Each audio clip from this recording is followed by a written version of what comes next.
Hoyo everybody, welcome back to the channel. Now, I'm sure a lot of us have played the Resident Evil 2 remake. Go up here to see my video on that and why I tell you guys that it's the best remake, yes, even better than 4. But, what I'm sure less of you have done is experience the original RE2 for PlayStation. Luckily, PC gamers have an extremely good port of it on GOG.com. Yes, the original Resident Evil 2 for PlayStation 1 has been released there, with the third coming in a future date, hopefully next month. You guys should be playing it, and I'm going to tell you guys why. Resident Evil 2. Obviously, the first talking point when it comes to these kind of things is, how does the game work as a port of the original release? And honestly, GOG have done a phenomenal job porting this game to PC. There are a few compromises because this game was made in 1998, but overall, it's still a very good experience for any PC gamer in 2024. The things you need to look forward to are this. I couldn't get my aspect ratio any better than 1080p. It says that it can go up to 1440p. I wasn't able to do that. And all of the cutscenes are hard locked to their original frame rate. Other than that though, there's nothing really to worry about. When it comes to the package itself, it actually comes with everything unlocked except for hard mode, which is great. If you want to jump into the Fourth Survivor, you're welcome to go do that. But what most of you are probably going to do are maybe potentially jump into the Tofu mode, which this game is iconically known for. And on top of that, we've got all the original content. You've got all the scenarios. You got a separate launcher for Claire and Leon. And the game looks great. Even when not in the proper resolution for my monitor, everything looks clean and crisp. You can clearly differentiate the backgrounds from the items you need to pick up. And overall, there's just no real compromises when it comes to this port. In addition to all of that, you also have a gallery mode, which it's not a huge selling point, but it's just nice to have. All in all, gotta say, GOG really knocked it out of the park when it came to bringing this game from its original hardware onto the platform. Now, Resident Evil 2 may be a great port of a classic game, but why play it? And I'll tell you why, because even in 2024, this game is still a phenomenal pickup, and even does some things that, upon replaying it, enlightened me on why people were frustrated about some things the remake were lacking. What do you have in this package? You've got 4 great scenarios that have very differentiating elements. So you have your Claire A scenario. And after you beat your Claire A scenario, you have a save complete, which will become a Leon B scenario. You'll run the Leon launcher, go into that, and then it'll unlock the Leon B scenario. Now, this game takes place with these 2 characters side by side. So one character is doing something, and then the other character is doing something else at a different part of the RPD.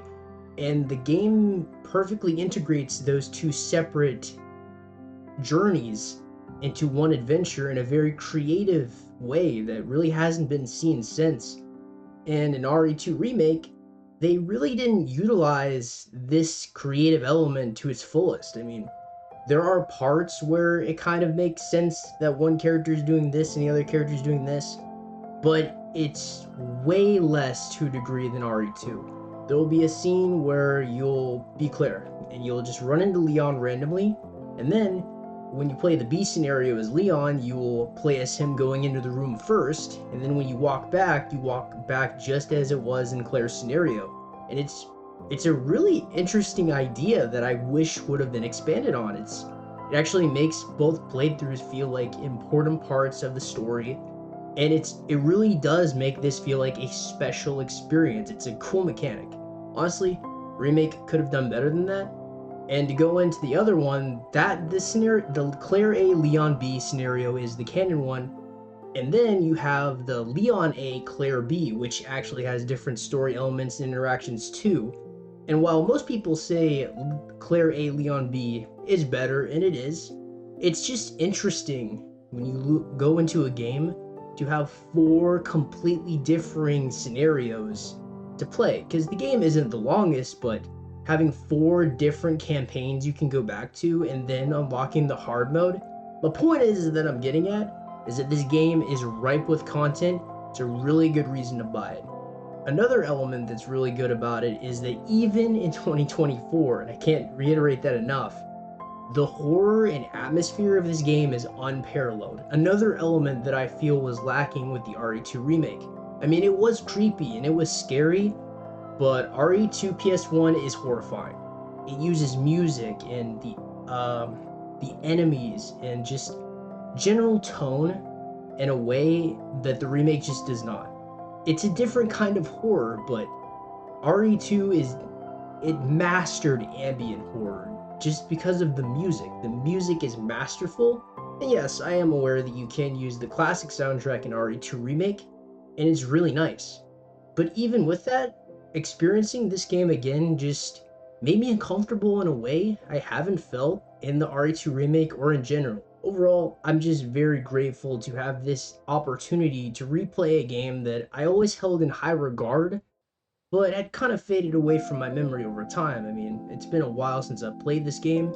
Having it back right here for easy purchase for consumers is a great thing that GOG did, and look forward to RE3 because that game is still coming out. And please, crossing my fingers that they decide to do a port of RE Code Veronica, because that would literally just make my year. I really do feel like all three of these games are a great buy for you. Me personally, I'm only going to be getting 2. I don't think I'm going to get 3. Just going to give you my hot take on it. I'm not a big fan of Resident Evil 3. I felt like it was unpolished in regards to ways that I thought the original and 2 were. And like I've said in my RE2 video, again, it's up here. I think you should watch it if you enjoy RE content. But I never really learned the layout of the Spencer Mansion, so I didn't really get into the flow state of that game. It's just not really my Resident Evil of pick, but hey, with these games being released, let me know in the comment section below. Should I just pull the trigger and give the original a shot, or the remake, because I do have that? Let me know your thoughts in the comment section below, and also let me know how you're feeling about RE2 being on GOG. But with all that said, I really appreciate you guys joining me today. Hope you enjoyed the video, and of course, I will see you in the next one. Yo, everybody.